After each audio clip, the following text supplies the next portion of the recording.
सहनाववतु सहनौ भुनक्तु सह वीर्यं करवावहै तेजस्विनावधीतमस्तु मा विद्विषावहै। ओम शांति शांति शांति।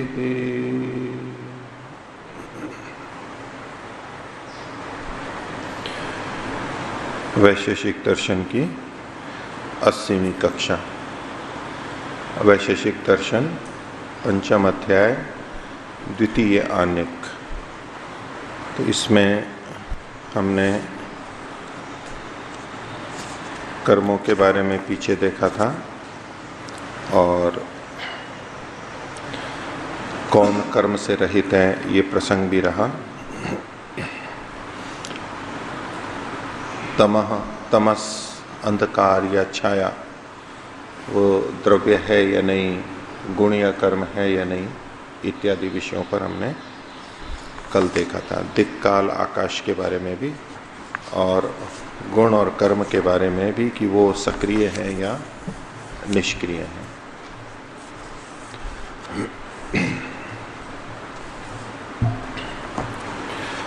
आज और आगे निष्क्रिय के संदर्भ में ही अथवा कौन कर्म का कैसा कारण है उसके बारे में और चर्चा होगी। पिछले पाठ में से किन्हीं को पूछना है तो पूछ सकते हैं। नहीं,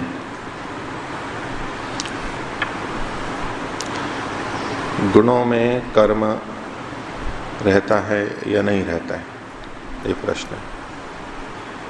गुणों में कर्म रहता है या नहीं रहता है? प्रशांत जी, नहीं रहता है, लेकिन देखा तो जाता है,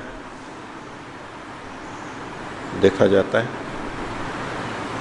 कोई गुण इधर से उधर नहीं जाता है, गुण इधर से उधर जाता हुआ नहीं दिखता है अपने को, नहीं दिखता है। कोई गुण इधर से उधर जाता हुआ नहीं दिखता है, तो जाता हुआ दिखता है तो उसमें कर्म है ना। आपने कहा कि जाता तो है लेकिन वो कर्म नहीं है। कौन कर्म नहीं है? कौन कर्म नहीं है? गुण है। तो मेरा ये प्रश्न तो था ही नहीं कि गुण कर्म होता है या नहीं होता है। प्रश्न क्या था? गुण में कर्म रहता है या नहीं रहता है? दोनों बातों में अंतर है। गुण कर्म है या नहीं, एक प्रश्न। गुण में कर्म रहता है या नहीं, ये दूसरा प्रश्न। दोनों अलग अलग है ना, वेद समझते हैं। तो मैंने क्या पूछा था? गुण में कर्म रहता है या नहीं। माइक ले लिया करो, मेरे को कहने की आवश्यकता पड़ती है बार बार। बोलने वाले भी ध्यान रखें, अन्य लोग भी बैठे हैं वो भी सहायता कर सकते हैं, तो अपने कर्माशय को भी बढ़ा सकते हैं, पुण्य कर सकते हैं, अपने प्रति सद्भाव, अपना व्यवहार वो भी देख सकते हैं। दूसरों पे भी प्रभाव पड़ता है ना कि व्यक्ति के कर्म से आकलन होता है। बहुत सारे सुअवसर होते हैं, ऐसे ही तो अवसर हम चुकते भी रहते हैं। छोटे छोटे हैं लेकिन छोटे छोटे भी बहुत हो जाते हैं। हाँ, तो मैंने तो ये पूछा था, तो मैंने कहा कि कर्म में गति तो देखी जाती है, गति देखी जाती है, तो फिर गुण में कर्म है। आप बोले नहीं, गुण तो कर्म होता ही नहीं है। तो ये तो प्रश्न ही नहीं था कि गुण कर्म होता है या नहीं होता है, तो ऐसा उत्तर क्यों दिया आपने? ऐसा उत्तर क्यों दिया? तो गुण में गति देखी जाती है ना, तो जिस जिस में गति होती है उसमें कर्म होता है। गति और कर्म तो एक ही बात है, ठीक है। गति सामान्य कथन है, तो गमन गति, उत्क्षेपण अवक्षेपण, उन सब में गति सामान्य तो होती ही है। तो गुण में गति होती है तो गुण में कर्म रहता है, इसमें क्यों संदेह हो रहा है आपको? हाँ कह सकते हैं ना, क्यों नहीं कह सकते हो? कारण बताओ। पहले तो ये बताओ, आपने कहा कि गुण में गति देखी जाती है, मेरी बात का समर्थन किया, यहाँ देखी जाती है, तो अब उसका उदाहरण दो मेरे को। गुण में गति देखी जाती है, उसका उदाहरण भी बता दो।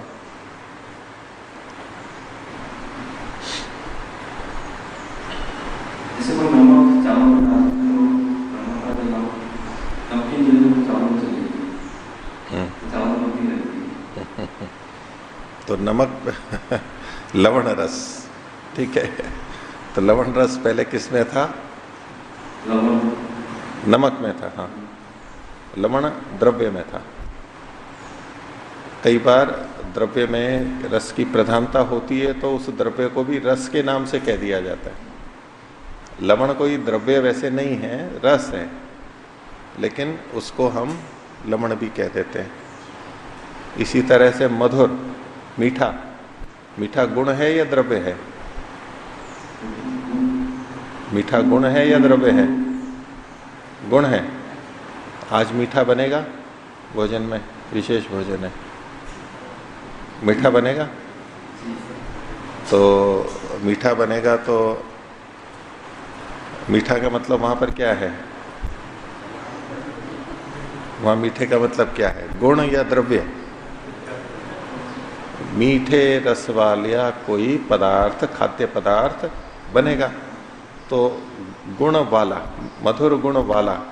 मीठा शब्द भी क्योंकि गुणवाचक है, मधुर शब्द गुणवाचक है, वो द्रव्य के लिए भी प्रयोग किया जाता है। ऐसे ही उसमें तो गति देखी जाती है। तो आपने कहा कि जो नमक में लवण रस था और वो सब्जी में चला गया तो गति हुई, ठीक है, गति हो गई ना। और पता कैसे लगा? उसको, सब्जी को, चावल को खा के देखा तो उसमें पता लग जाता है कि वहां चला गया है, तो गति हो गई, ठीक है। गति का आपने उदाहरण दे दिया एक। ऐसे बहुत सारे उदाहरण हो सकते हैं, गिने चुने ही कोई उदाहरण है?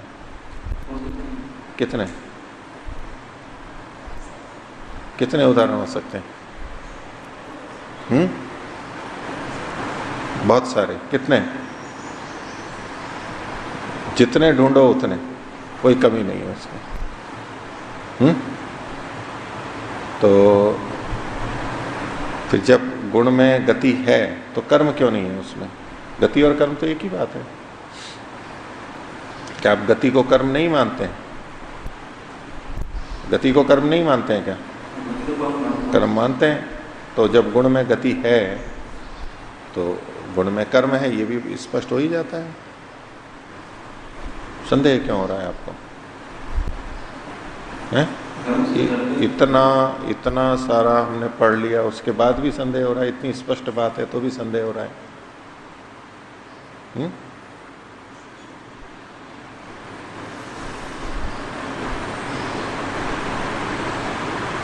मनोज जी बोलो।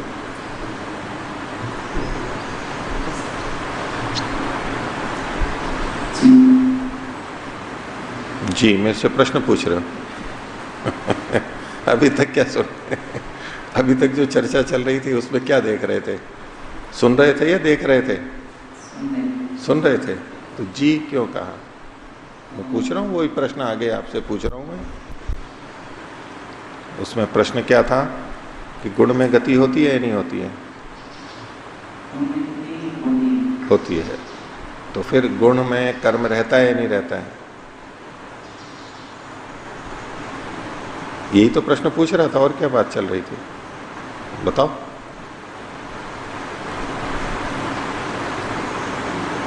देखने से अधिक समझ में आता है या सुनने से अधिक समझ में आता है? तो विभज्य वचनीय में तत्, इस वाक्य को प्रसंग भेद से अलग अलग होता है। देखने से अधिक समझ में आता है या सुनने से अधिक समझ में आता है? तो कईयों ने कहा देखने से। ठीक है, तो वो तो अन्य संदर्भों में लगेगा कि मान लीजिए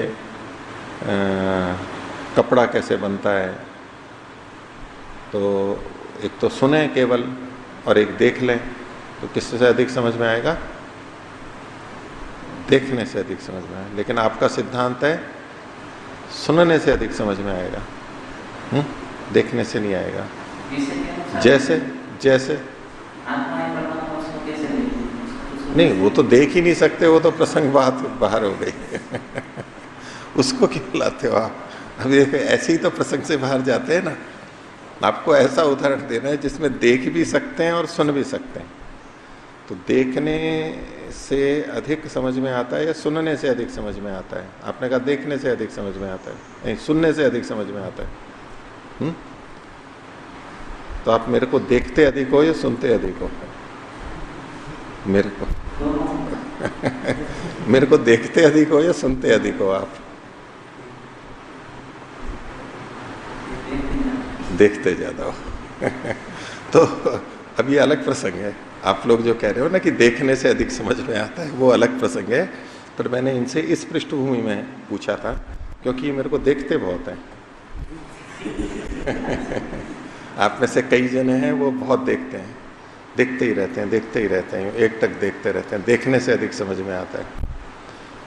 कुछ पुस्तक देखते हैं, जब भी मैं नीचे देखता हूँ कि भाई ये वाक्य है तो वहाँ भी देखते हैं, मेरे को भी देखते हैं, इधर भी देखते हैं। आप कुछ चीज़ें पुस्तक में नहीं देखते, वो मेरे को देखते रहते हैं। कई जने देखते हैं, उसमें से एक आप ही हो, प्रमुख आप। ठीक है, तो अभी तो आप देख तो मेरे को रहे थे, बोल रहे थे, तो आपको कैसे समझ में आएगा? देखने से अधिक समझ में आता है, सुनने से तो आता नहीं उतना। लेकिन आप तो कह रहे हो सुनने से अधिक समझ में आता है। बोलो आप बताओ। तो प्रश्न आपके लिए क्या अटका हुआ रह गया कि जब गुण में गति होती है तो गुण कर्म वाला क्यों नहीं माना जाए? आपत्ति क्या है उसमें? इसका उत्तर मांग रहा हूं, जो उनसे भी पूछ रहा था आपसे भी पूछ रहा हूं। बोलो। उत्तर ही बोलना ये आवश्यक नहीं है। उत्तर नहीं आता है तो वो भी बोल सकते हो कि जी मेरे को उत्तर नहीं आता है। नहीं आता है, अच्छा ठीक है, आप बोलो रणजीत जी।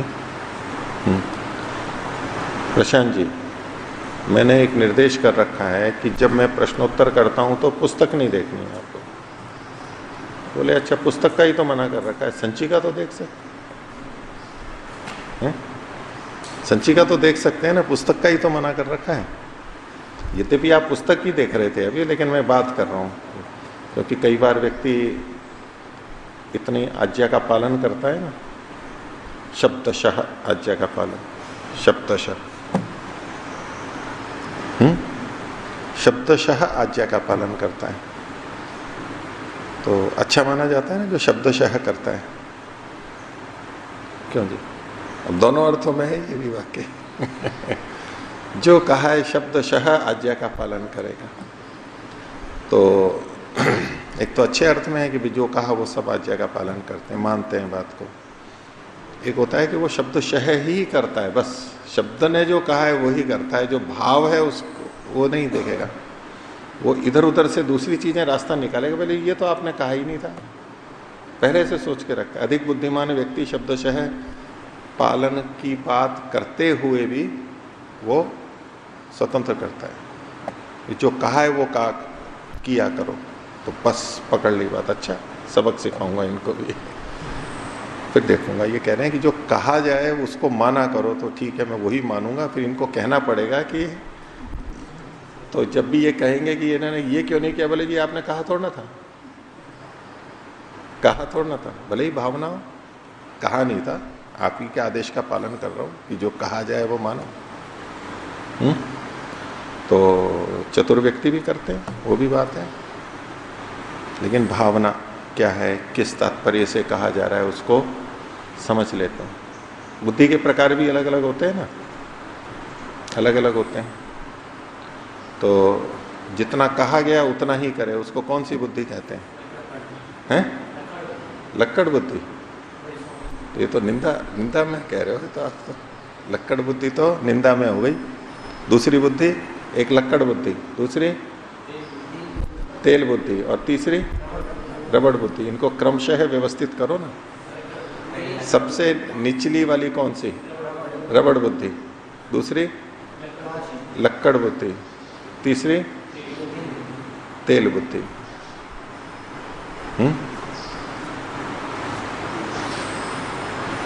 तो ब्रह्मचारी को कहा कि उनको यज्ञ में जो नए आए हुए हैं उनको अग्निहोत्र का पत्रक दे दो।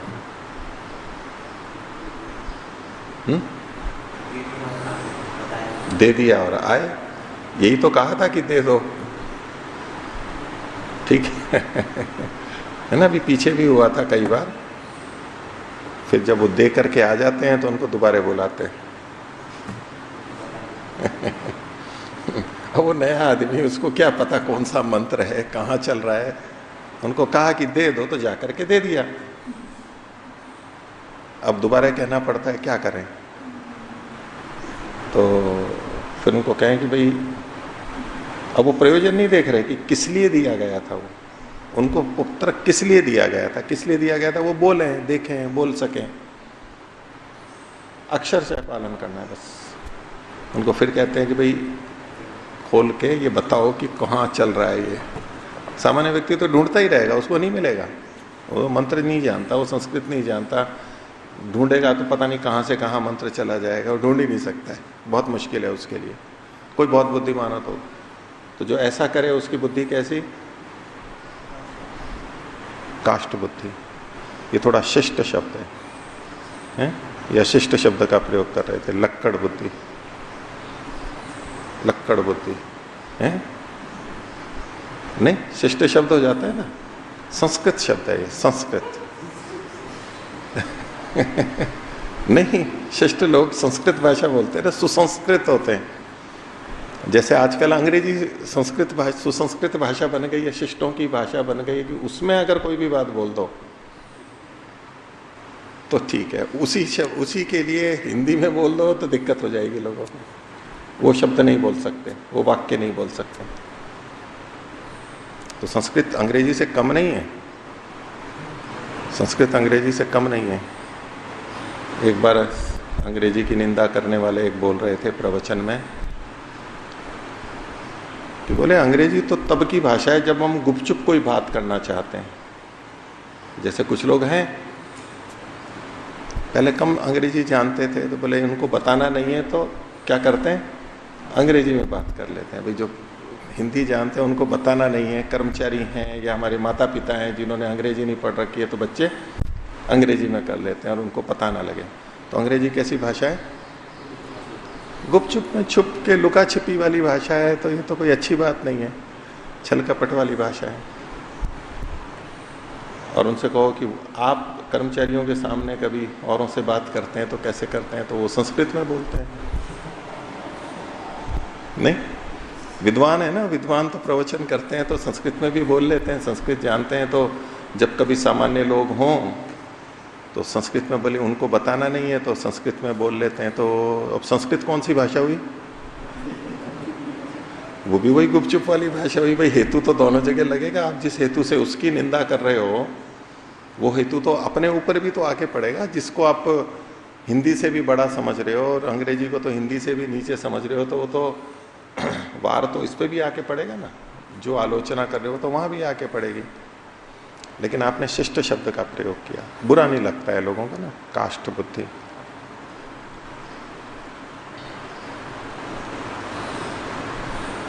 और रबड़ बुद्धि,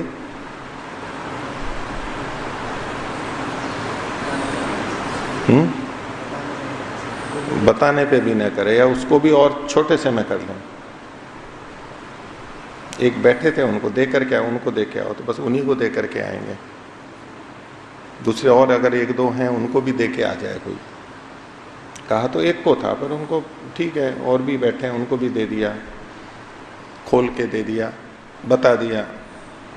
लेकिन कई बार तेल बुद्धि भी, तेल अधिक फैल जाए तो तो भी दिक्कत होती है। कई जने तेल बुद्धि में बहुत विवेकी होते हैं, तो इतना सा कहो तो उसके साथ साथ और भी बहुत सारी चीजें कर देते हैं, तो वो कहेंगे जी जी मैंने तो ये अच्छा समझ करके किया था, क्योंकि तेल बुद्धि श्रेष्ठ है, तो तेल कुछ अधिक मात्रा में हो जाता है, अधिक फैल जाता है। पर कौन सा तेल अधिक फैलता है? कौन सा तेल अधिक फैलता है? एक तो है मूंगफली का तेल डालो, तो तिल्ली का तेल डालो और मिट्टी का तेल डालो। मिट्टी का तेल डालें तो वो एकदम फैलता है ना, अधिक तेजी से फैलता है ना, ऐसा ही है ना। पेट्रोल और अधिक फैलता है। चलो एक ही कोटि में आ गए वो, ठीक है, आपको बताना है। अच्छा लग रहा था, अच्छा लग रहा था, ये सब चर्चा चल रही है कि इधर उधर बोलिए, आप चर्चा सुन रहे थे या प्रश्न का उत्तर ढूंढ रहे थे? प्रश्न का उत्तर ढूंढ रहे थे। यही चिंता लगी हुई थी, हैं? और ये भी विचार आ रहा था कि शायद चर्चा चर्चा में कहीं के कहीं चले जाएं, अधिक तेल बुद्धि हो जाए तो नया किसी और को पूछे या पाठ चल जाए, हैं? क्रम ना आए, डर रहता है ना, हैं? नहीं, तैयार बैठे थे कि पूछूंगा जरूर, तो बताओ।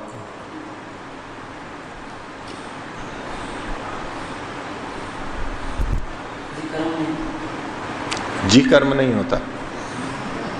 कौन कर्म नहीं होता? कौन कर्म नहीं होता? गुण कर्म नहीं होता। मैंने इनके प्रसंग में 2 वाक्य बोल के बताए थे। प्रश्न क्या ये था कि गुण कर्म होता है या नहीं होता है, अथवा गुण में कर्म रहता है या नहीं रहता है? 2 प्रश्न थे ना। इतनी सारी इनसे चर्चा की थी मैंने, इन्होंने भी वाक्य। अब आप कह रहे हो कि जी कर्म नहीं होता है। कौन कर्म नहीं होता है? वाक्य साकांक्ष है, जी कर्म नहीं होता है, ठीक है। तो हमारी तो तेल बुद्धि नहीं है कि हम समझें, तो हम तो आपसे पूरा बुलवाना चाह रहे हैं। जी कर्म नहीं होता। कौन कर्म नहीं होता? जी गुण कर्म नहीं होता। तो बात तो ठीक है, गुण कर्म नहीं होता, यूं गलत नहीं है वाक्य आपका, लेकिन क्या ये प्रश्न था? है क्या प्रश्न था? माइक को पास में रखो, इसको लेकर के भी क्या प्रयोजन सिद्ध कर रहे हो इतना दूर रख के? अच्छी तरह बोलो, मेरे को स्पष्ट नहीं हुआ। गुण में गति होती है या नहीं? अच्छा, तो गुण में गति होती है या नहीं होती है? नहीं होती। मेरे से देख रहे हो कि इनके चेहरे पे क्या दिखाई दे जाए, उससे ताड़ करके बोलूं कि ये उत्तर देना है, ये उत्तर देना है। ये भी देख रहे थे कि थोड़ा सा ये शायद घुमा रहे हैं। फिरकी है तो पता लग जाता है ना, जो बॉल डालता है ना क्रिकेट में, तो बल्लेबाज वहीं से देखता है कि एक हाथ कहाँ मुड़ा है इसका, और गेंद इधर घूम रही है या इधर घूम रही है, तो टप्पा खा करके इधर जाएगी या इधर जाएगी, कहाँ स्पिन करेंगी, स्विंग करेगी, तो वहीं से देख लेते हैं कि क्या है, उसके आधार पर बट्टा चलाते हैं। थोड़ा सा अंदाजा होता है ना, पूरा तो निश्चित रहता नहीं है सामने वाला कौन सी गुगली डाल रहा है, क्या डाल रहा है? गुगली होती है ना एक, गुगली भी डाल देते हैं तो पहले से। तो ये भी बहुत आराम से देख रहे थे, गहराई से, ये कहाँ इधर झुक रही है, बॉल किधर आ रही है, तो उसके हिसाब से उत्तर था। इसलिए थोड़ा सा इधर, थोड़ा सा इधर। कबड्डी में भी होता है ना कि सामने वाला आता है तो वो, या खो खो में वो इधर जा रहा है, इधर पूरा देख करके इधर, तो फिर उधर चले जाते हैं, तो कई बार गड़बड़ हो जाती है। और फुटबॉल में भी जो गोलकीपर होता है, पेनल्टी स्ट्रोक होता है, वो सामने से मारता है ना, किक मारता है सीधा, तो वो देखते हैं कि ये इधर मारने वाला है या इधर मारने वाला है, ठीक है। उसके अनुसार से गोलकीपर इधर उधर होता है। और बॉलर भी तो ये देखता है कि ये गोलकीपर इधर झुक रहा है या इधर झुक रहा है।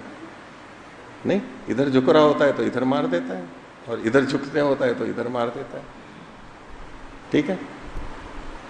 तो आप जैसे मेरे को देखोगे ना, ये क्या बोल रहे हैं, तो क्या, तो मैं भी तो आपको देख रहा हूँ कि आप किधर झुक रहे हो, तो मेरे को किधर बोलना है मैं भी उधर कर दूंगा।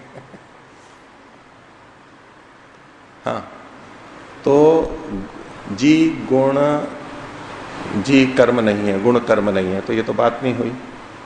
अब आप कह रहे हो कि गुण में गति होती है, तो प्रश्न गति का तो नहीं था। ठीक है, वो प्रासंगिक था, तो गुण में गति नहीं होती है।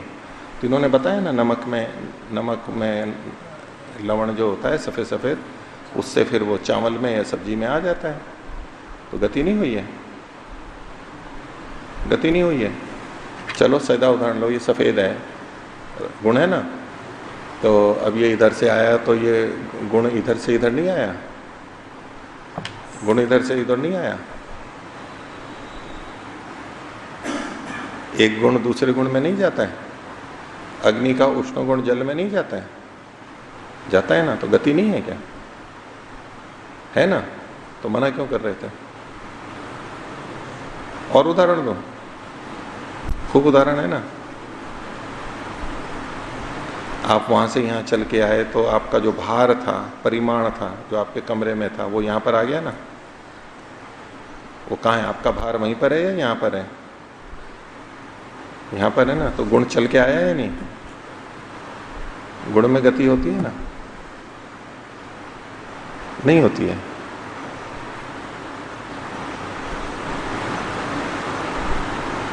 क्यों नहीं होती है बताओ?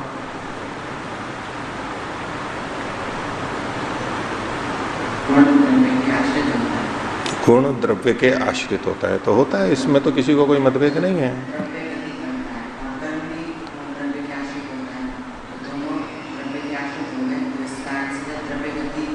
द्रव्य गति करता है और द्रव्य के आश्रित कर्म है, और गुण भी है।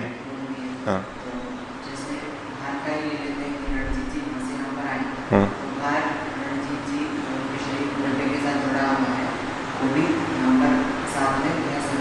हाँ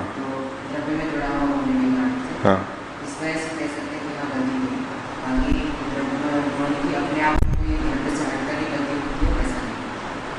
तो आपका ये आया कि द्रव्य से हट करके गुण में कोई गति नहीं होती है, लेकिन द्रव्य के साथ साथ तो होती है।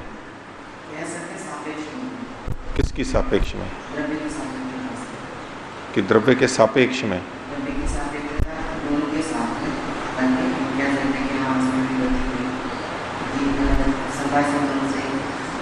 ठीक है, तो ये ठीक है कि गुण द्रव्य में रहता है, गति द्रव्य में होती है। हम अकेले गुण में कभी गति दे नहीं सकते। जहां जहां भी है तो वो द्रव्याश्रित होने से हमें ये प्रतीति होती है, तो वास्तव में उसमें कोई गति मानी नहीं जाती है, और गति नहीं है तो उसमें कर्म भी नहीं है, इसलिए गुण कर्म वाला नहीं है, गुण कर्म वाला नहीं है। ठीक है, चलिए आगे का पाठ देखते हैं। तो पृष्ठ संख्या 90, 23वां सूत्र पुनः करके आगे चर्चा प्रारंभ कर रहे हैं। बोलिए, निष्क्रियाणाम समवायः कर्मभ्यो निषिद्धः। तो कर्म की दृष्टि से कर्मों का समवायत्व किन की दृष्टि से? जो निष्क्रिय हैं उनमें, तो पीछे निष्क्रिय चीजें बताई गई हैं, उनके साथ कर्म का समवाय संबंध नहीं होता है। तो जो सक्रिय द्रव्य होते हैं, क्रिया वाले होते हैं, तो कर्म का समवायी कारण वो सक्रिय द्रव्य होता है, द्रव्य उसका समवायी कारण होता है। तो जो निष्क्रिय हैं वो द्रव्य कभी भी कर्म के समवायी कारण नहीं होते, समवायी कारण नहीं होते। हाँ,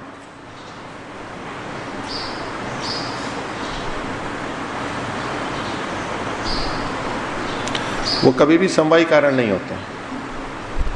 जैसे कर्म का समवायी कारण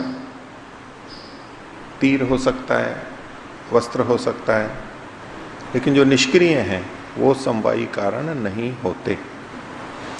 अब जब हम कर्म के बारे में चर्चा करते हैं कि किसी भी क्रिया के होने में बहुत सारे कारण हैं, तो उसमें काल भी कारण है, काल को भी कारण मान सकते हैं ना। देश को भी कारण मान सकते हैं। अगर देश नहीं है, स्थान नहीं है, तो क्रिया कहां होगी? स्थान भी मानेंगे, दिशा मानेंगे, ठीक है, आकाश मानेंगे। तो इनके बिना, यानी जब जब क्रिया होगी तो ये चीजें भी वहां पर रहती ही हैं, इनके बिना नहीं होता है, ठीक है। तो उस दृष्टि से ये कारण तो प्रतीत होते हैं, लेकिन क्या ये समवायी कारण है?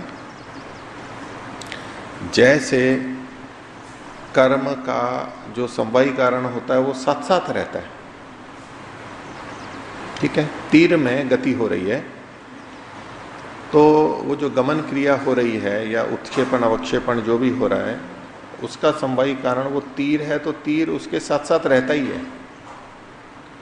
तो ऐसे दिक्देश भी साथ साथ रहते हैं, काल भी साथ में रहता है, आकाश भी साथ में रहता है। उसके रहित हम न तो द्रव्य को देख या कह सकते हैं, न कर्म को कह सकते हैं, तो साथ साथ में तो रहता ही है। तो साथ साथ में रहता है तो उसको समवायी कारण मान लेना चाहिए। तो उसका निषेध किया गया कि जो निष्क्रिय द्रव्य हैं ये कर्म के समवायी कारण नहीं होते, ठीक है, समवायी कारण नहीं होते, वो उसका निषेध किया गया। भले ही वो साथ साथ में है, साथ साथ में ही है, उसके रहित कभी भी कल्पना नहीं कर सकते, हम बता ही नहीं सकते, कोई उदाहरण ही नहीं बता सकते कि आप कोई कर्म हो काल के रहित कभी नहीं बता सकते। हमारे पास घड़ी नहीं है, फिर हम कहें जी मेरे को पता नहीं कितनी देर तक ये क्रिया होती रही, तो वो एक अलग बात है, लेकिन काल से रहित था ऐसा नहीं कह सकते, ठीक है। मैं गया था, लेकिन किस दिन गया था ये नहीं पता है मेरे को, तो दिन नहीं बता पा रहे, तो क्या भी काल भी फिर नहीं बता पा रहे हैं, किस दिन किस समय गए थे ये नहीं बता पा रहे हैं, तो वहां काल ही नहीं है ऐसा नहीं कह सकते। हमें स्मरण नहीं है निश्चित दिन और काल, लेकिन काल था ये तो हमें पता है, क्योंकि गमन आदि होगा बिना काल के नहीं होगा। तो ऐसे इतना होते हुए भी वो समवायी कारण नहीं है, ये इस सूत्र में कहा गया है। तो निष्क्रियाणाम समवायः कर्मभ्यो निषिद्धः।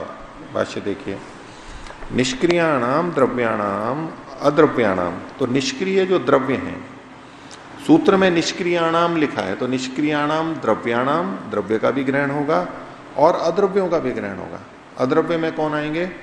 तो अद्रव्याणाम आगे खोल दिया, गुण कर्मणाम, गुण और कर्मों का, उभयशाम अपनी, दोनों का, तो द्रव्य हो चाहे अद्रव्य हो, यथा योग्यम समवायः, जैसा जैसा जिससे संबंधित होता है उसके साथ समवायः, समवाय को आगे खोल दिया, समवाय संबंध, समवाय संबंध कर्मभ्यः, कर्मों से, कौन से? उत्क्षेपणादि कर्मभ्यो, उत्क्षेपणादि जो कर्म है उनसे निषिद्धो अस्ति, निषिद्ध है, मना है। अल्प विराम। यानी तो निष्क्रियाणी द्रव्याणी दिक् कालाकाशानी, और जो निष्क्रिय द्रव्य हैं जिनको पीछे निष्क्रिय कहा गया था, दिक् काल और आकाश, तेषाम समवाय संबंधः उत्क्षेपणादि कर्मभ्यो हेतुभ्यो निषिद्धो वेदितव्यः। वेदितव्यः, ये दो तकार हैं इसमें, तो इनका उत्क्षेपण आदियों से, उत्क्षेपणादि कर्मभ्य हेतुभ्य,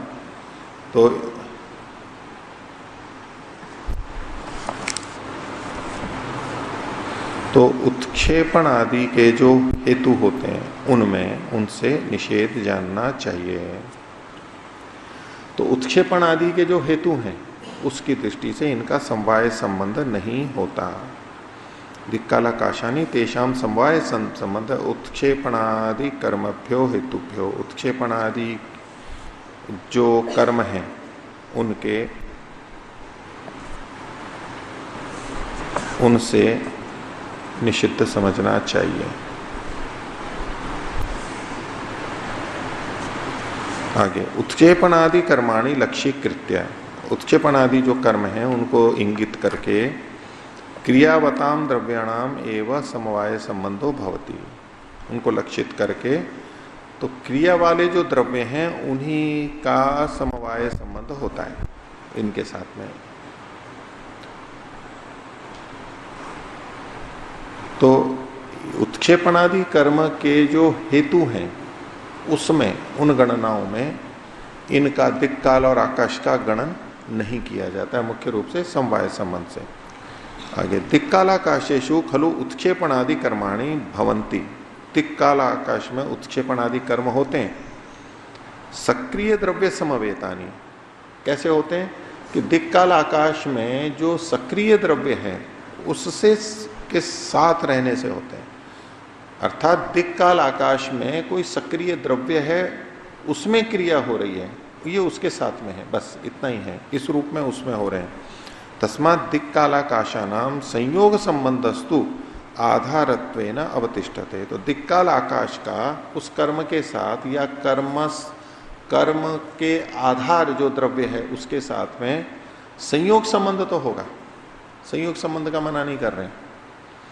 संयोग संबंधस्तु आधारत्वेन, आधार के रूप में, क्योंकि वो स्थान नहीं है तो वो द्रव्य नहीं रह सकता, आकाश नहीं है तो वो द्रव्य नहीं रह सकता, काल नहीं है तो क्रिया नहीं हो सकती है, तो उनका आश्रय या आधार के रूप में तो इनको मान सकते हैं। तो संयोग संबंधस्तु आधारत्वेन तिष्ठते, वो तो रहता है। समवाय संबंध का निषेध कर रहे हैं। कैसे रहता है उसका उदाहरण दे रहे हैं। यथा पूर्वस्याम दिशि गत्वा, पूर्व की दिशा में जाकर के, किसी पक्षी के लिए कह रहे हैं, जाकर के उड्डीय, उड़ करके, वह उत्तरस्याम आगत है, फिर उत्तर दिशा की तरफ आ गया, गया पूर्व की तरफ था और फिर उड़ करके उत्तर की तरफ आ गया है वो, तो ये दिशा का हो गया, दिशा आधार बनी वहां पर। चिरेण गतः इदानीम आगतः, बहुत देर से गया या अभी आया। अब ये जो आना या जाना की क्रिया है, गतः आगतः, इसमें चिरेण या तो इदानीम, ये जो काल का कथन किया गया वो आधार के रूप में है। और आकाश में, आकाशे चंद्र ताराणाम भ्रमणम निरंतरम भवति, चंद्र तारादि आकाश के अंदर घूमते रहते हैं, बहुत भ्रमण करते रहते हैं। तो आकाशे चंद्र ताराणाम भ्रमणम निरंतरम भवति इति संयोगो लक्ष्यते, ये संयोग तो लक्षित होता है वहां पर, इसका मना नहीं कर रहे हैं।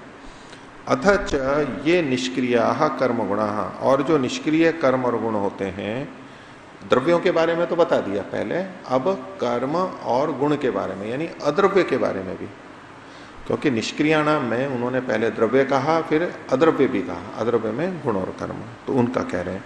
तो अथच निष्क्रिया कर्म गुणा, अथच ये निष्क्रिया कर्म गुणा, जो निष्क्रिय कर्म और गुण है। अब इसका ये मतलब नहीं है कि जो कर्म और गुण निष्क्रिय हैं उनकी बात है, जो सक्रिय हैं उनके लिए नहीं, नहीं, सबके लिए है कि वो कर्म और गुण जो कि निष्क्रिय हैं, मतलब सारे निष्क्रिय हैं, सबके लिए कहा है। ऐसा नहीं विशेषण देके विभेद कर रहे हैं कि जो गुण निष्क्रिय हैं वो और जो कर्म निष्क्रिय हैं वो, यानी कुछ गुण सक्रिय हैं और कुछ कर्म सक्रिय हैं, ऐसा कथन नहीं है, ये सभी के लिए है। तो अथच ये निष्क्रिया कर्म गुणा, ये कर्म गुणा, जो कर्म और गुण निष्क्रिय होते हैं यानी सारे के सारे, तेषाम निष्क्रियाणाम तद्वद भी, तो उन निष्क्रियों का तद्वद भी, उन वाले किन वाले, उसको आगे खोल दिया, कर्म गुणवद भी द्रव्य, कर्म और गुण वाले जो द्रव्य हैं उनके साथ, द्रव्य ही सह, कर्म और गुण को एक साथ ले लेंगे, रेखा हटा देंगे और शिरो रेखा जोड़ देंगे। तो कर्म गुणवत भी ही द्रव्य ही सह यह समवाय, उनके साथ जो समवाय है, समवाय को आगे खोला, समवाय संबंध, समवाय संबंध स खलु कर्मभ्यो हेतुभ्यो निषिद्ध है, वो कर्म के हेतु के रूप में निषिद्ध है। उत्क्षेपण आदि कर्माणि लक्ष्यीकृत्य न भवति, उत्क्षेपण आदि कर्मों को लक्षित करके उनका समवाय संबंध या हेतु के रूप में कथन नहीं होता है, किंतु स तो नित्य एव। उत्क्षेपणादि कर्माणि लक्ष्यीकृत्य न भवति, किंतु स तो नित्य एव।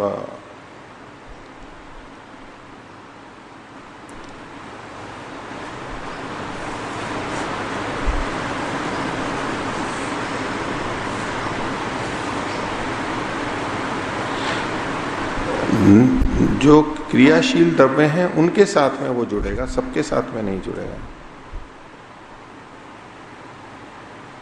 देखो इसमें क्या, पीछे से देखे, अथ चाहिए निष्क्रिय कर्मोगुणा तेषाम निष्क्रियाणाम, उन निष्क्रियों का, तद्वद भी कर्म गुणवद भी द्रव्य से, उन वो जो कर्म और गुण वाले जो द्रव्य हैं उनके साथ में तो समवाय या समवाय संबंध है, वो कर्म का हेतु की दृष्टि से निषिद्ध, अर्थात उत्क्षेपण आदि कर्माणि लक्ष्य कृत्य न भवती। उत्क्षेपण आदि कर्म को लक्षित करके वहां कारण नहीं कहा जाएगा, द्रव्यों के साथ में संबंध है।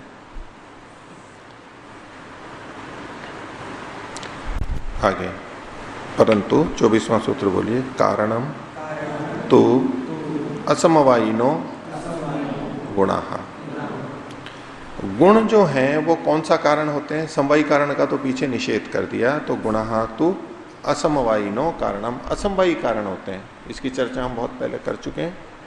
देखिए भाष्य में देखिए सीधा, निष्क्रियाणाम कर्मभ्यः समवायो नास्ति, तो निष्क्रिय द्रव्यों का कर्म के साथ में समवाय नहीं होता है, ये पहले बताया। तेना, इससे सक्रियाणि द्रव्याणि समवायी कारणानि कर्मणाम, इससे ये निकल के आता है कि जो सक्रिय द्रव्य हैं वो कर्म के समवायी कारण होते हैं। आगे, निष्क्रियाणि द्रव्याणि गुणानाम समवायी कारणानि गुण ही सह समवाय संबंधवत्वात्, जो निष्क्रिय द्रव्य हैं वो गुणों के समवायी कारण होते हैं। क्यों? क्योंकि गुणों के साथ में उनका समवाय संबंध होता है। निष्क्रिय द्रव्य गुणों के साथ समवाय संबंध से रहते हैं, क्योंकि उन समवायी कारण होते हैं, क्योंकि गुणों के साथ उनका समवाय संबंध होता है। उभयेषाम गुण कर्मणाम, तो दोनों गुण और कर्मों का, तदाश्रय भूत कर्मों के तदाश्रय भूतानि सक्रियाणि द्रव्याणि, और उनके जो आश्रय भूत हैं, गुण और कर्म के आश्रय आधार रूप जो सक्रिय द्रव्य हैं वे समवायी कारणानि, वो समवायी कारण होते हैं। निष्क्रिया गुणास्तु कर्म प्रति खलु असमवायी कारणानि सन्ति, अल्प विराम। जो गुण हैं, गुण जो कि निष्क्रिय हैं, वे कर्म के प्रति असमवायी कारण तो होते हैं। गुण कर्म के प्रति असमवायी कारण होते हैं, समवायी कारण नहीं होते हैं। कैसे? उदाहरण बता सकते हैं आप लोग? निष्क्रिय गुण जो निगुण होते हैं वो कर्म के प्रति असमवायी कारण होते हैं। गुण कर्म के प्रति असमवायी कारण होता है। जैसे, जोर से बोलो, संयोग विभाग, तो संयोग विभाग और वेग कर्म के कारण है। संयोग कर्म का असमवायी कारण है, कर्म का असमवायी कारण है, या कर्म संयोग का असमवायी कारण है?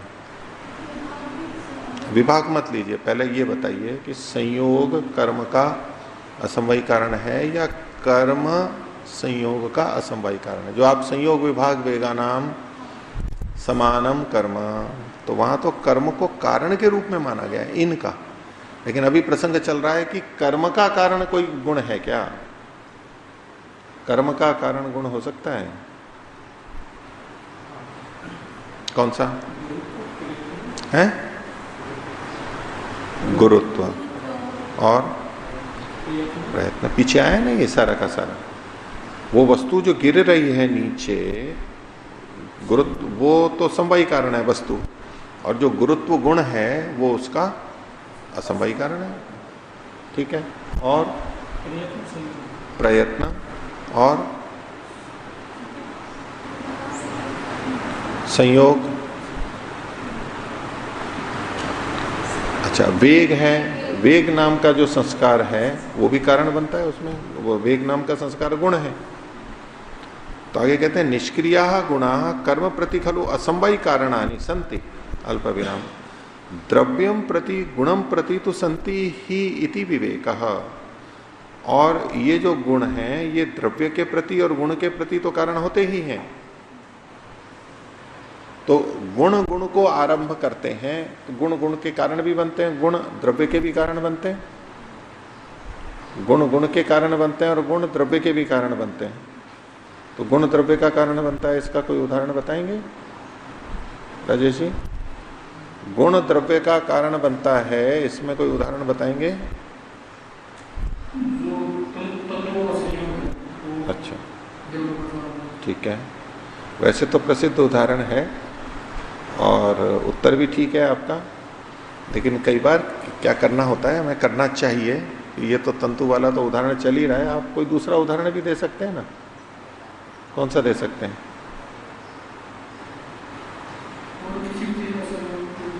तो क्या दे सकते हैं? दो,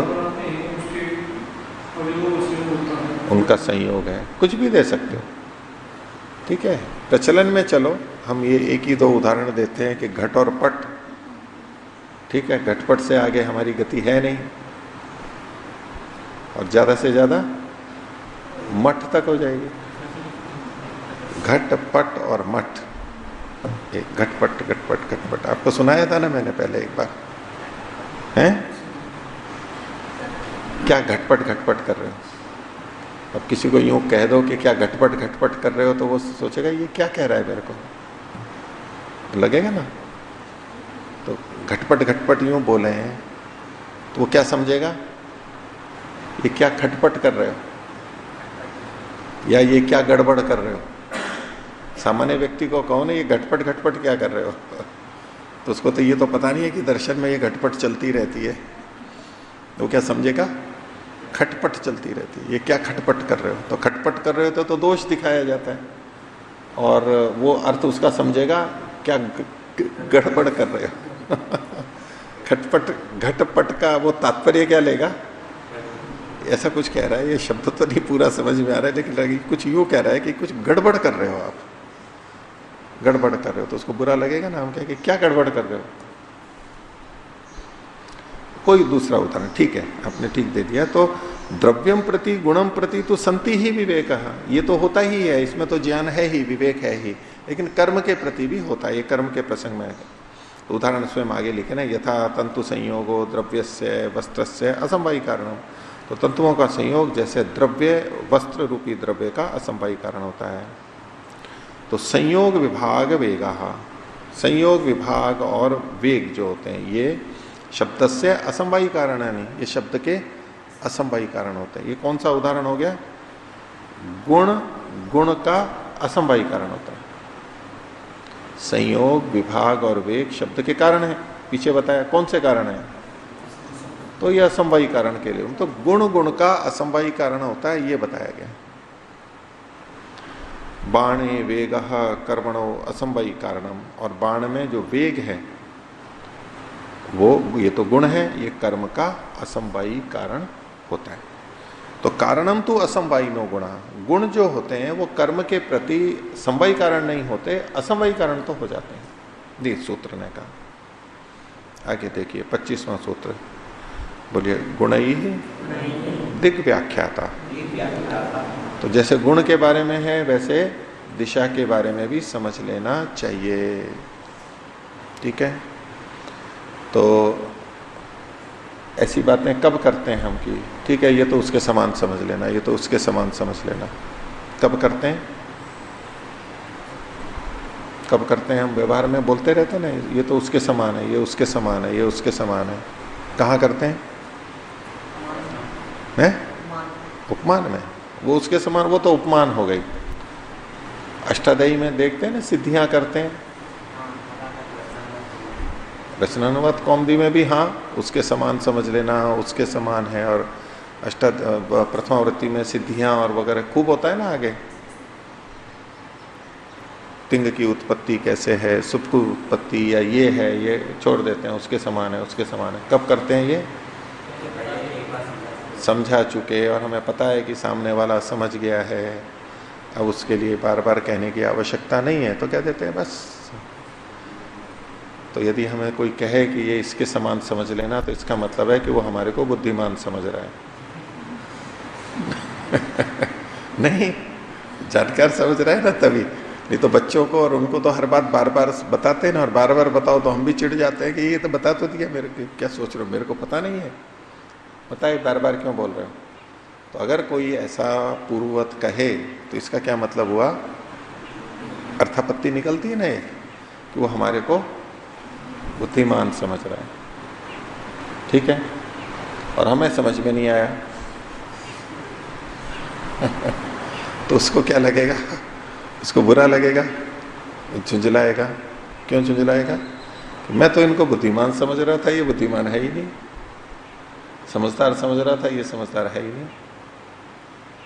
अथवा समझदार तो है, अब मैंने इनको बुद्धिमान समझा और ये बुद्धिमान है नहीं, तो किस पे दोष गया?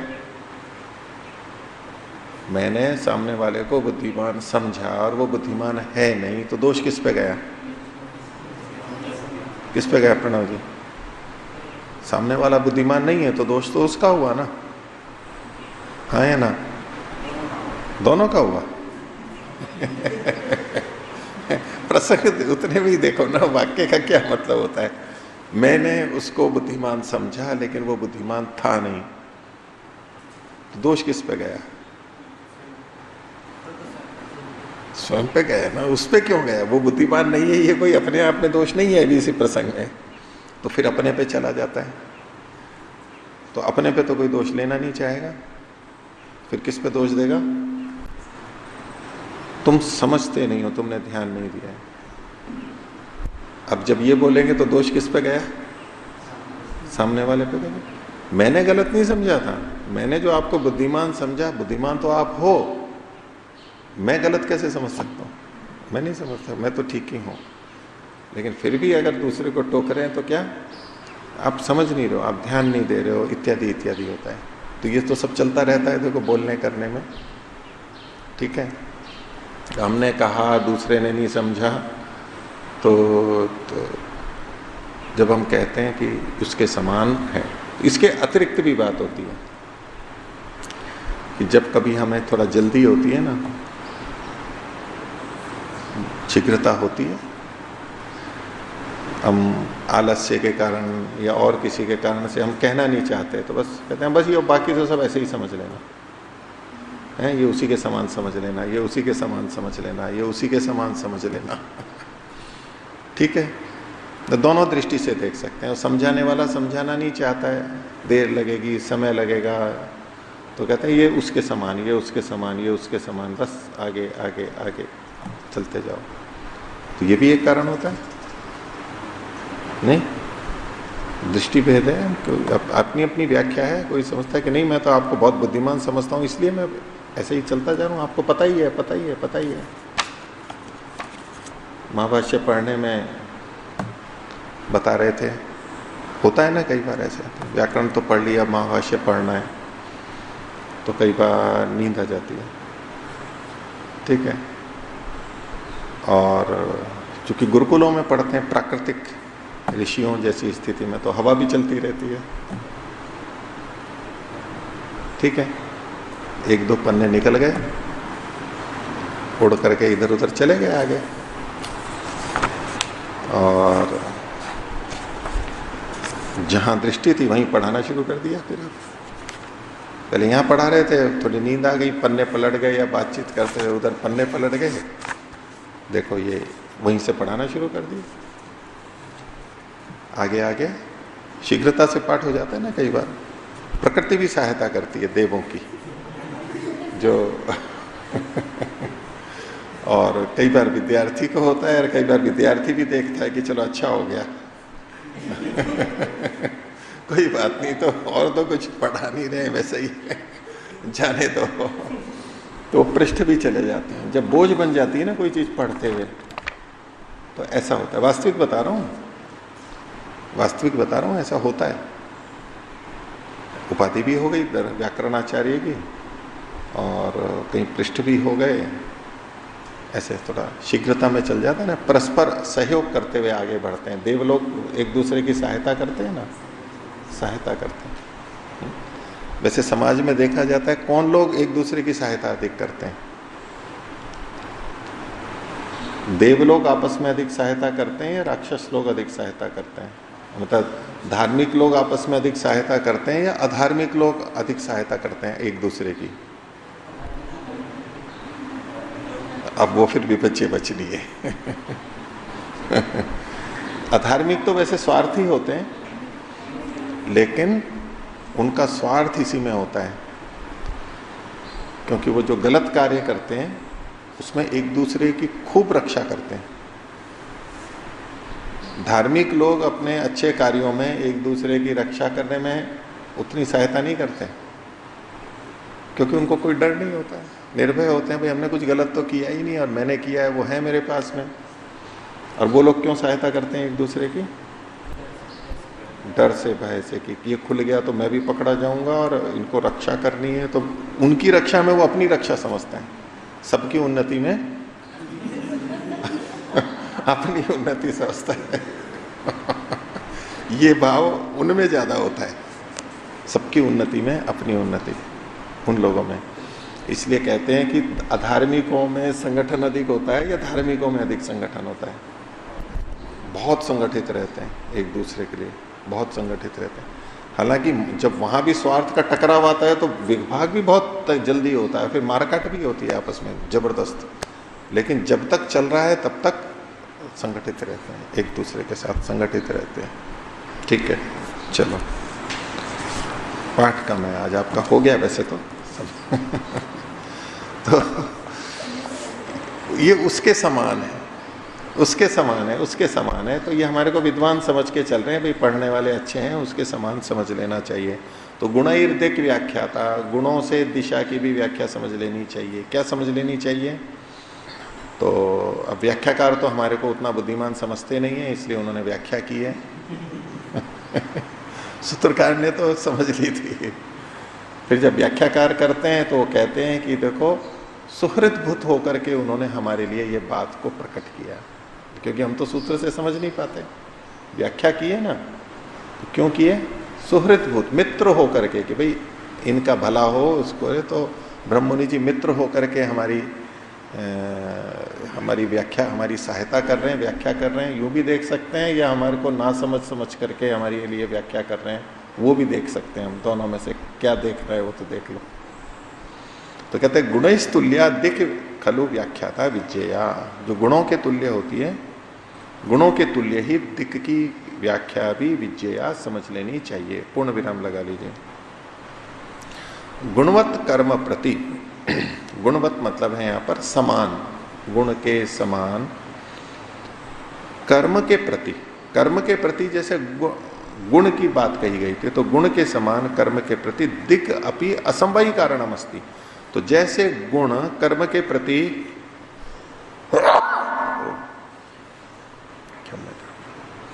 जैसे गुण कर्म के प्रति असंभवी कारण होता है, ऐसे दिक् भी गुण के, दिक् भी कर्म के प्रति असंभवी कारण होती है। दिशा कर्म के प्रति असंभवी कारण होते हैं। कारण तो मान रहे हैं लेकिन असंभवी कारण मान रहे हैं, संभवी कारण नहीं मान रहे हैं।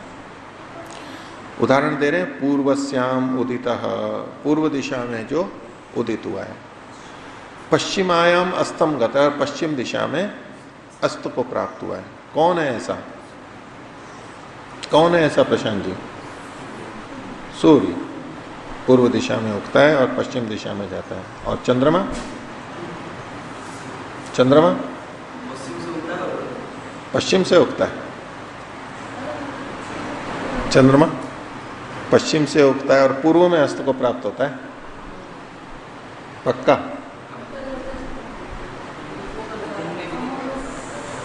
तो वेद में कहा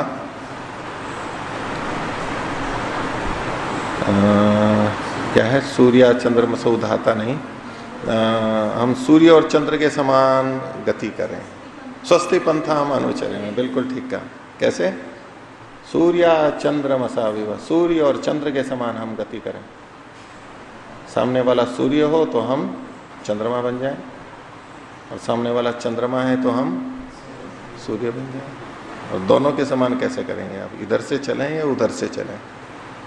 सूर्य गर्म करता है, चंद्रमा ठंडा करता है। सूर्य दिन में आता है, चंद्रमा दिन और रात दोनों में आता है। किसके समान गति करें? सूर्य के समान या चंद्र के समान? वेद में तो कह दिया सूर्य चंद्र नहीं, स्वस्ति पंथा अनुचरे में सूर्य चंद्रमसा। तो जब हम विपरीत चलते हैं तो भी स्वस्ति पंथा हो सकता है। वो ऐसा चलेगा तो मैं ऐसा चलूंगा, विपरीत करूंगा। वो भी स्वस्ति पंथा हो सकता है, कैसा चलना है। तो देखिए, और इसको रुको एक मिनट। पश्चिमायाम अस्तम गतः इत्यादि कर्म प्रवृत्ति, ये सूर्य के लिए है। सूर्य के लिए कहा गया। हाँ, क्या कहना है इसमें?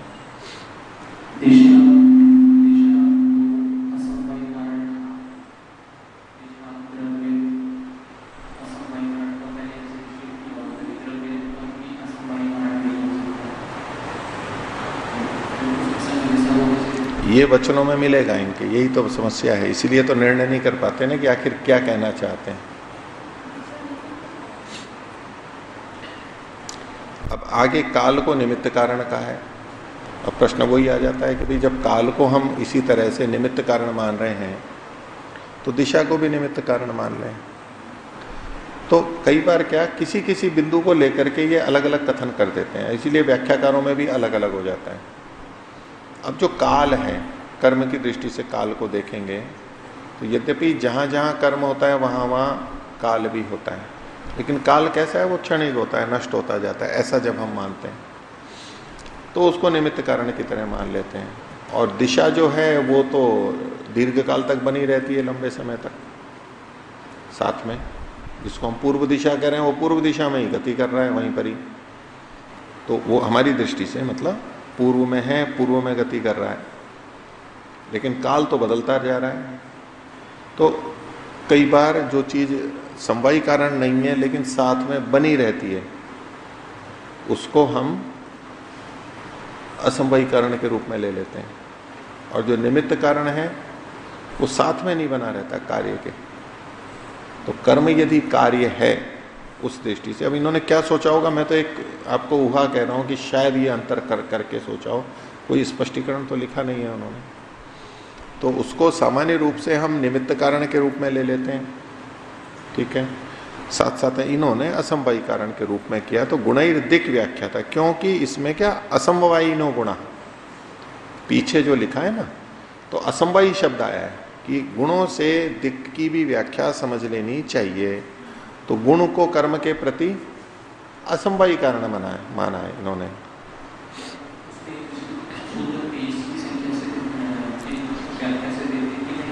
दिशा भी द्रव्य है और निष्क्रिय द्रव्य जो है वो कर्म का समवायी कारण नहीं होगा, इसी कारण से दिशा भी कर्म का, दिशा कर्म का समवायी कारण नहीं होगा, इतना केवल कहा।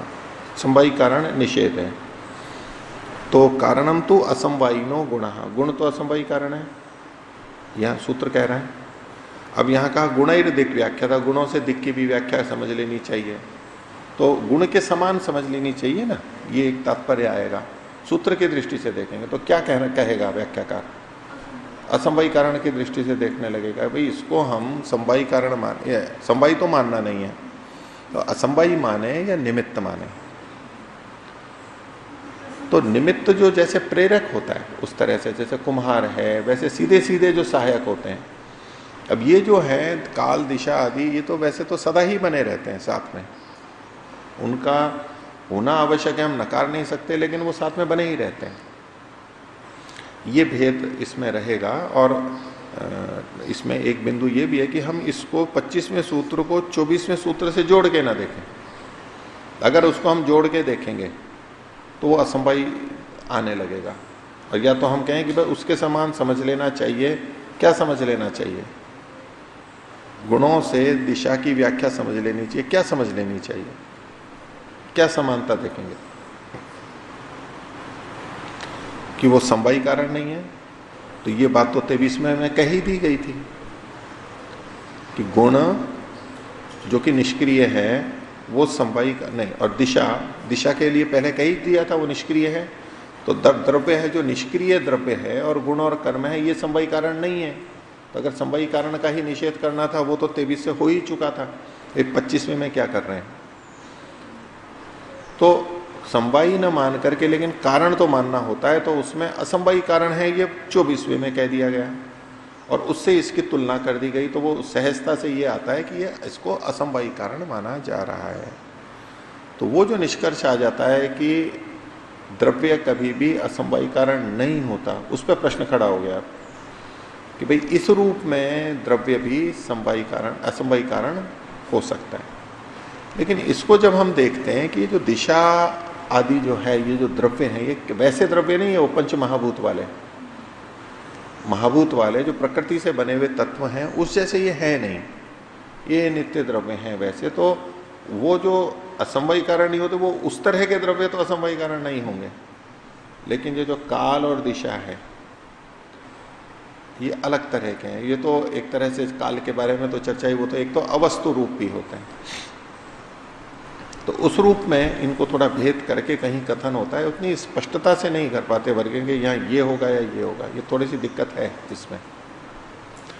आगे देखिए, अथ कालः, काल के बारे में कहते हैं 26वां सूत्र बोलिए, कारणेन कालः। तो कारणेन, तो यहां पर कारण के रूप में काल भी है, काल भी कारण है। काल भी चूंकि निष्क्रिय था, कथन किया गया, और 23वें सूत्र में काल के भी समवायी कारणत्व का निषेध किया कर्म के प्रति, लेकिन कारण तो वो फिर भी है, ये यहां पर कथन किया गया। लेकिन कौन सा कारण है, तो भाष्यकार अपनी ऊहा कर रहे हैं यहां पर कि यदि इसको असमवायी कारण ही कहना होता तो यहां पर सीधे ही कह देते गुणैर दिक् काले व्याख्या थे, दिशा और काल की व्याख्या कर दी गई है बस। लेकिन यहां अलग से कारणेन काल, कारण शब्द का प्रयोग किया। अब कारण में इन्होंने निमित्त भी नहीं कहा, असमवायी भी नहीं कहा, समवायी का तो निषेध कर ही चुके हैं, और असमवायी कहना होता तो पीछे वाले में ही कह देते। तो अलग सूत्र पढ़ा है, इसका मतलब क्या हुआ कि ये निमित्त कारण कहना चाहते हैं, और कारण शब्द अलग से भी पढ़ा है, जबकि कारणों की चर्चा तो चली रही है। तो कारणेन, कारण भाव, कारण के रूप में काल को भी माना जाएगा, काल को भी माना जाता है, तो ये निमित्त कारण मानते हैं। ये भी जैसी व्याख्या है देखिए, तो कारणेन काल, प्रातः सायं मास वसंत आदि कालो, ये जो हमारे व्यवहार के नाम हैं उसके आधार पर काल संकेतित किया जा रहा है। वस्तुनाम उत्पत्ति प्रभृति कर्मणः, तो वस्तुओं की उत्पत्ति आदि जो भी कर्म होते हैं उन सब, और क्रियमाण कर्मणश्च, और क्रियमाण कर्म की जो कि अभी किया जा रहा है उनकी, उनके कर्मणश्च कारणेन, कारणेन को आगे खोला, कारण भावेन सिद्धः, कारण के रूप में सिद्ध है। तो यहाँ सिद्ध जो शब्द है ये इन्होंने अध्यार किया है, कारणेन कालः सिद्धः, कारण के रूप में काल सिद्ध है, कि कारण भी काल है, अस्ति, कारणेन काल अस्ति सिद्धः भवति, ऐसा कुछ वहां पर हमारे को वाक्य पूर्ति में लगाना होगा। इन्होंने सिद्धः कहा है, तो कारण भावेन सिद्धः, और सिद्ध का मतलब क्या, प्रसिद्धो अस्ति, प्रसिद्ध है, अल्प विराम, प्रसिद्धो अस्ति अल्प विराम। तस्मात् स कारणम निमित्त कारणम अस्ति, इसलिए वो जो कारण है वो निमित्त कारण है, निमित्त कारण प्रसिद्ध है।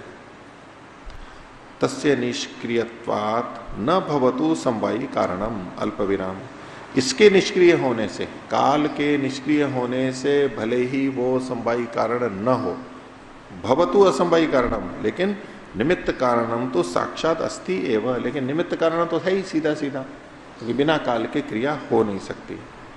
पुनः कारण शब्दोपादानात्, सूत्र में फिर से कारण शब्द का कथन होने से, 26वें सूत्र में, वैसे तो कारणम शब्द 24 में आ ही चुका था, तो यहां कारण ने, ये कारण शब्द उपादानात्, पुनः कारण शब्द उपादानात् कालस्य निमित्त कारणत्वम अभीष्टम, काल का निमित्त कारण यहां पर बताना शास्त्रकार को इष्ट है, अभीष्ट है, वो ये चाहते हैं।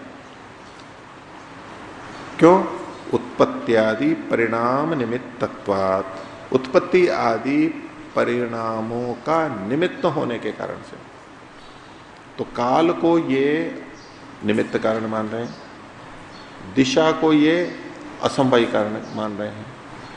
अब इसके लिए जो हमने कई परिभाषाएं देखी, भाई किसे समवायी कारण कहें, किसे निमित्त कारण कहें, असमवायी कारण है, परिभाषाएं भी अलग अलग है, तो एकदम स्पष्टता से नहीं आ पाता कि भाई इसमें और सब जगह उसी को घटा करके कर दें। तो जो भिन्नताएं हैं, हमने पहले बहुत चर्चा की है इस विषय में, कारणों के संबंध में हमें ये मानना चाहिए, ये मानना चाहिए, फिर भी था कि भाई चलो आगे और देखते हैं, उसके आधार पर कुछ हम एकदम निश्चित कुछ कर पाते हैं तो वो है, नहीं तो ये थोड़ा थोड़ा सा इधर उधर हमारे को लगेगा कि इसको कौन सा कारण माने। पर इन्होंने इसको दिक् को असमवायी कारण माना है। इसको उदयवीर जी का देखते हैं, उदयवीर जी ने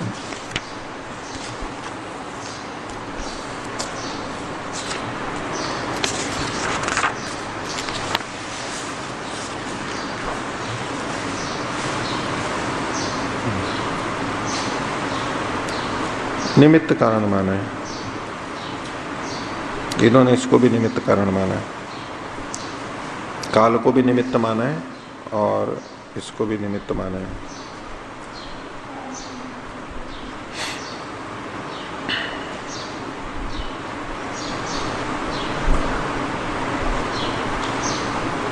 इन्होंने निमित्त कारण ही लिखा है उदयवीर जी ने, तो ये थोड़ा भिन्नता हमें देखने में रहती है। पर इनकी जो समस्या थी कि गुणैर दिक् व्याख्याता, गुण से दिक् को कह दिया गया, तो क्या कह दिया गया, तो कोई नई बात तो आएगी। वो नई बात 24वें में असमवायी कारण के रूप में है। कारण के रूप में है तो ठीक है, कारण के रूप में है, लेकिन असमवायी कारण के रूप में, इसलिए थोड़ा ये विचार का बिंदु बन जाता है कि आखिर इसमें हम कैसे करें, और कोई हमारे को स्पष्टता इसमें नहीं मिलती है। तो आज का पाठ इतना ही रखते हैं। ये 5वां अध्याय भी आपका समाप्त होता है, दूसरा अनेक समाप्त होता है। प्रणाम।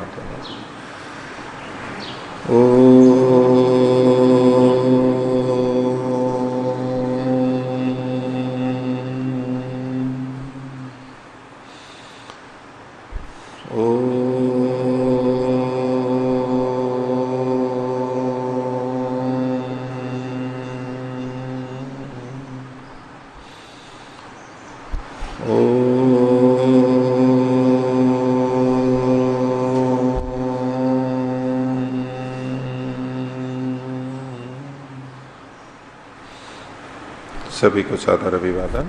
ओम शांति।